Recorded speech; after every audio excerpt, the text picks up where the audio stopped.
ಧರ್ಮಸ್ಥಳದ 6ನೇ ಪಾಯಿಂಟ್ನಲ್ಲಿ ಅಸ್ಥಿ ಪಂಜರ ಪತ್ತೆಯಾಗಿದೆ. ಅಸ್ಥಿ ಪಂಜರ ಪತ್ತೆ ಜಾಗ ಸಂರಕ್ಷಣೆಗೆ ಈಗ ಎಸ್ಐಟಿ ಅಧಿಕಾರಿಗಳು ಮುಂದಾಗಿದ್ದಾರೆ. ಮಳೆ ನೀರು ಬೀಳದಂತೆ ಶೀಟು ಹಾಕಲು ತಯಾರಿ ನಡೆದಿದೆ. ತಗಡಿನ ಶೀಟ್ ಕಂಬಗಳನ್ನು ಹೊತ್ತೊಯ್ದ ಕಾರ್ಮಿಕರು ಕಳೆಬರ ಸಿಕ್ಕಿರುವ ಹಿನ್ನೆಲೆಯಲ್ಲಿ ಆ ಜಾಗವನ್ನು ಸಂರಕ್ಷಣೆ ಮಾಡುವಂತಹ ಜವಾಬ್ದಾರಿ ಈಗ ಎಸ್ಐಟಿ ಮುಂದೆ. ಧರ್ಮಸ್ಥಳದಲ್ಲಿ ನೂರಾರು ಹೆಣ ಹೂತಿದ್ದಾಗಿ ಮಾಹಿತಿ ಕೊಟ್ಟಂತಹ ಅನಾಮಿಕನ ಮಾಹಿತಿಯ ಬೆನ್ನಲ್ಲೇ ಶೋಧ ಕಾರ್ಯ ಕೂಡ ನಡೀತಾ ಇದೆ. ಕಳೆದ 3 ದಿನಗಳಿಂದ ಇವತ್ತು 6ನೇ ಪಾಯಿಂಟ್ನಲ್ಲಿ ಮೂಳೆ ಪತ್ತೆಯಾಗಿದೆ. ಇದರ ಬೆನ್ನಲ್ಲೇ ಆ ಜಾಗ ಸಂರಕ್ಷಣೆಗೆ ತಯಾರಿಗಳಾಗ್ತಾ ಇದೆ. ತಗಡಿನ ಶೀಟ್ ಕಂಬಗಳನ್ನು ತೆಗೆದುಕೊಂಡು ಬಂದಿದ್ದಾರೆ ಕಾರ್ಮಿಕರು. ಕಳೆಬರ ಸಿಕ್ಕಿರುವ ಹಿನ್ನೆಲೆಯಲ್ಲಿ ಸಂರಕ್ಷಣೆಗೆ ಕ್ರಮ ತೆಗೆದುಕೊಳ್ಳಲಾಗ್ತಾ ಇದೆ. ಈ ಬಗ್ಗೆ ಮಾಹಿತಿ ಕೊಡ್ತಾರೆ ನಮ್ಮ ಪ್ರತಿನಿಧಿ ಶಶಿಧರ್, ಇದೀಗ ನಮ್ಮ ಜೊತೆ ಸಂಪರ್ಕದಲ್ಲಿದ್ದಾರೆ. ಶಶಿಧರ್, ನಾವು ಗಮನಿಸ್ತಾ ಇದ್ದೀವಿ, ಬೆಳಿಗ್ಗೆ 11:15 ಶುರುವಾದಂತಹ ಪಾಯಿಂಟ್ ನಂಬರ್ 6 ಅಲ್ಲಿ ಅಗೆಯುವ ಕೆಲಸ ಇಲ್ಲಿಯವರೆಗೂ ಕೂಡ ನಡೀತು. ಸೊ ಈಗ ಸದ್ಯ ಕಂಪ್ಲೀಟ್ ಆಗಿ ಎಲ್ಲ ಪ್ರೊಸೀಜರ್ ಮುಗೀತಾ ಅಥವಾ ಇನ್ನೇನಾದರೂ ಬ್ಯಾಲೆನ್ಸ್ ಇದೆಯಾ? ಜೊತೆಗೆ ಜಾಗ ಸಂರಕ್ಷಣೆ ಮಾಡುವಂತಹ ಕೆಲಸ ಅದು ಹೇಗಾಗುತ್ತೆ, ಏನು ಮಾಡ್ತಾ ಇದ್ದಾರೆ, ಅಟ್ ಪ್ರೆಸೆಂಟ್ ಏನಾಗ್ತಾ ಇದೆ? ಸುಮಾರು 5 ಗಂಟೆಗಳಿಂದ ಆಗ್ತಾ ಇರುವಂಥ ಕಾರ್ಯಾಚರಣೆ. ಜಾಗ ಸಂರಕ್ಷಣೆ ಇಲ್ಲಿ ಬಹಳ ಮುಖ್ಯ ಆಗುತ್ತೆ. ಯಾಕಂದರೆ ಅಲ್ಲಿ ಅವಶೇಷಗಳು ಸಿಕ್ಕಿದೆ. ಅವಶೇಷಗಳು ಸಿಕ್ಕಿದ ತಕ್ಷಣ ಅದನ್ನು ಸಂರಕ್ಷಣೆ ಮಾಡೋದು ತೀರಾ ಅನಿವಾರ್ಯ. ನಾವು ನೋಡ್ಬೋದು ಶೀಟ್ಸ್ಗಳು, ಈಗಾಗಲೇ ತಗಡಿನ ಶೀಟ್ಸ್ಗಳು ತಂದು ಅಲ್ಲಿಗೆ ತೆಗೆದುಕೊಂಡು ಹೋಗುವ ಕೆಲಸ ಆಗ್ತಾ ಇದೆ. ತುಂಬ ದುರ್ಗಮವಾದ ಹಾದಿ ಅದು. ಯಾಕಂದರೆ ಅರಣ್ಯ ಪ್ರದೇಶ. ನಿಮಗೆ ನಿನ್ನೆಯಿಂದ ನಡೀತಾ ಇರುವಂಥ ಕಾರ್ಯಾಚರಣೆಯ ಒಟ್ಟು ವಿವರವನ್ನು ನೋಡಿದಾಗಲೂ ನಮಗೆ ಗೊತ್ತಾಗುತ್ತೆ ಎಷ್ಟು ದುರ್ಗಮವಾದ ಪ್ರದೇಶ ಅನ್ನುವಂಥದ್ದು. ಯಾವ ಸ್ನಾನಘಟ್ಟದಿಂದ ಪಾಯಿಂಟ್ ನಂಬರ್ 1 ಅಲ್ಲಿಂದ ಶುರುವಾಗಿದೆಯೋ ಸುಮಾರು 600, 700, 800 ಮೀಟರ್ವರೆಗೆ ಬರಬೇಕಾಗುತ್ತೆ ಇವತ್ತಿನ 6ನೇ ಪಾಯಿಂಟ್ಗೆ ಬರಲಿಕ್ಕೆ. ಇದು ಕೂಡ ನದಿ ತೀರ ಪ್ರದೇಶದಲ್ಲೇ ಇರುವಂಥದ್ದು. ಇವತ್ತು ಮಧ್ಯಾಹ್ನ ಮೇಲೆ ವಿಪರೀತವಾದ ಮಳೆ ಕೂಡ ಶುರುವಾಯಿತು. ಸೊ ಆ ಮಳೆಯ ಸಂದರ್ಭದಲ್ಲಿ ನೀರಿನ ಮಟ್ಟ ಕೂಡ ಹೆಚ್ಚಿಗೆ ಆದದನ್ನು ಕೂಡ ಗಮನಿಸಿದ್ದೇವೆ ನಾವು. ಸೊ ಆ ದೃಷ್ಟಿಯಿಂದ ಆ ಮೂಳೆ ಸಿಕ್ಕಂಥ ಪ್ರದೇಶ ಏನಿದೆ, 6ನೇ ಪಾಯಿಂಟ್ ಏನಿದೆ, ಅದರ ಸಂರಕ್ಷಣೆ ಅನ್ನುವಂಥದ್ದು ಬಹಳ ಮುಖ್ಯ ಆಗುತ್ತೆ. ಸೊ ಆ ದೃಷ್ಟಿಯಿಂದ ಬಹಳ ಸುರಕ್ಷಿತವಾಗಿ ಅದನ್ನು ಇಡಬೇಕಾದ್ರಿಂದ ಆ ಸ್ಥಳವನ್ನು ತಗಡಿನ ಶೀಟುಗಳನ್ನು ಈಗ ತಂದು ಅಲ್ಲಿಗೆ ತೆಗೆದುಕೊಂಡು ಹೋಗಲಾಗ್ತಾ ಇದೆ. ಸುಮಾರು 300 ಮೀಟರ್ವರೆಗೆ ಇಲ್ಲಿಂದ ನದಿ ತೀರದಲ್ಲಿ ತೆಗೆದುಕೊಂಡು ಹೋಗಬೇಕಾಗತ್ತೆ. ಅಲ್ಲಿ ಅದನ್ನು ಜೋಡಿಸಬೇಕಾಗತ್ತೆ. ಅಲ್ಲಿಂದ ಈಗಾಗಲೇ ಮೂಳೆಗಳನ್ನು ತೆರವು ಮಾಡುವ ಕೆಲಸ ಆಗಿದೆ. ಯಾಕಂದರೆ ಅಲ್ಲಿ ಕೆಲಸ ಮಾಡ್ತಾ ಇದ್ದಂತಹ ಕಾರ್ಮಿಕರನ್ನೆಲ್ಲ ಈಗ ಈ ತಗಡಿನ ಶೀಟ್ಗಳನ್ನು ತೆಗೆದುಕೊಂಡು ಹೋಗೋದಕ್ಕೆ ಬಳಸಿಕೊಳ್ಳಲಾಗ್ತಾ ಇದೆ.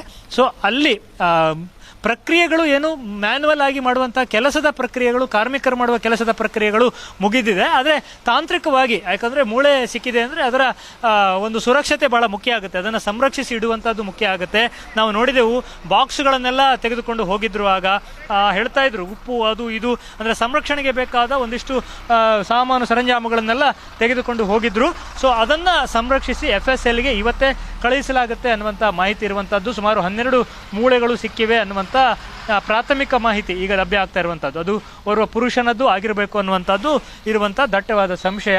ಸೊ ಆ ದೃಷ್ಟಿಯಿಂದ ಅದರ ಸಂರಕ್ಷಣೆ ಅನ್ನುವಂಥದ್ದು ಈಗ ಇಲಾಖೆಗೆ ಮತ್ತು SITಗೆ ಇರುವಂಥ ಬಹಳ ದೊಡ್ಡ ಸವಾಲು.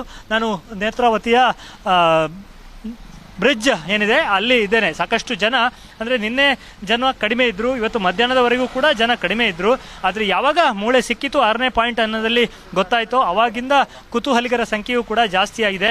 ಸೊ ಪೊಲೀಸರನ್ನು ಉದ್ದಾನುದ್ದ ಸೇತುವೆಯಲ್ಲಿ ಯಾರೂ ಜನ ಇಲ್ಲಿ ಬಂದು ನಿಂತು ಬ್ಲಾಕ್ ಆಗದ ಹಾಗೆ ನೋಡಿಕೊಳ್ಳುವ ದೃಷ್ಟಿಯಿಂದ ಪೊಲೀಸರನ್ನು ಕೂಡ ನಿಯೋಜಿಸಿರುವಂಥದ್ದು. ಮಾಧ್ಯಮದವರು ಕೂಡ ದೊಡ್ಡ ಸಂಖ್ಯೆಯಲ್ಲಿ ಈ ಭಾಗದಲ್ಲಿ ಇದ್ದಾರೆ.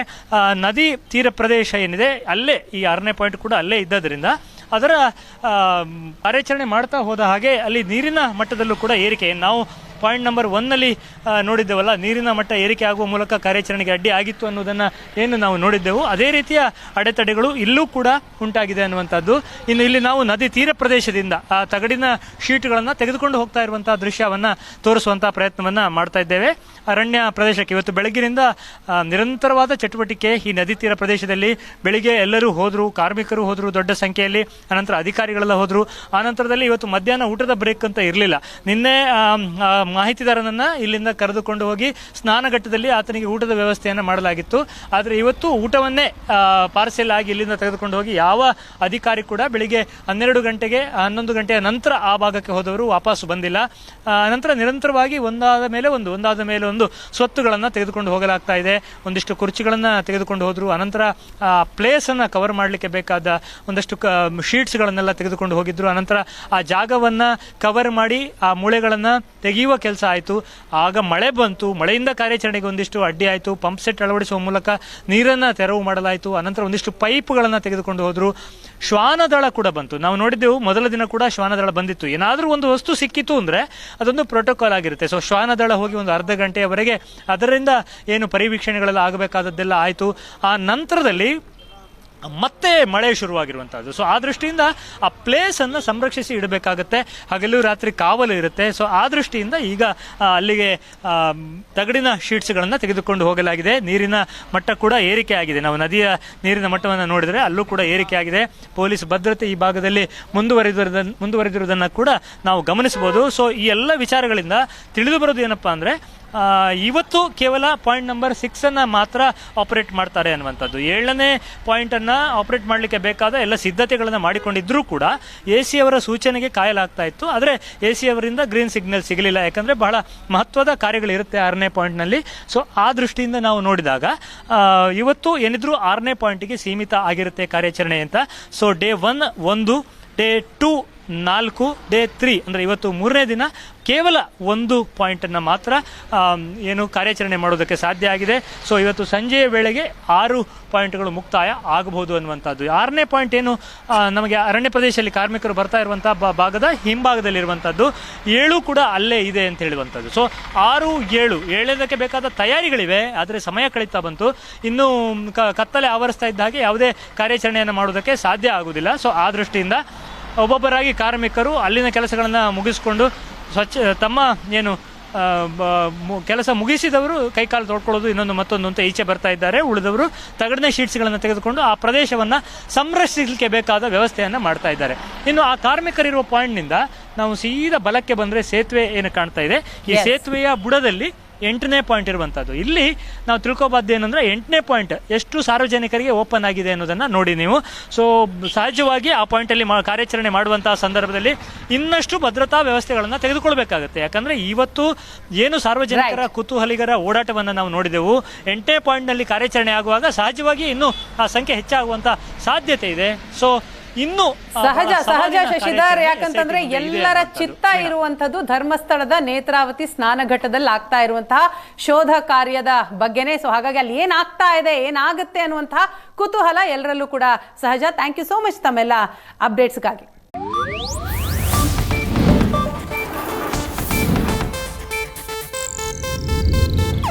ಇದು ಏಷ್ಯಾನೆಟ್ ನ್ಯೂಸ್ ನೆಟ್ವರ್ಕ್ ಪ್ರಸ್ತುತಿ.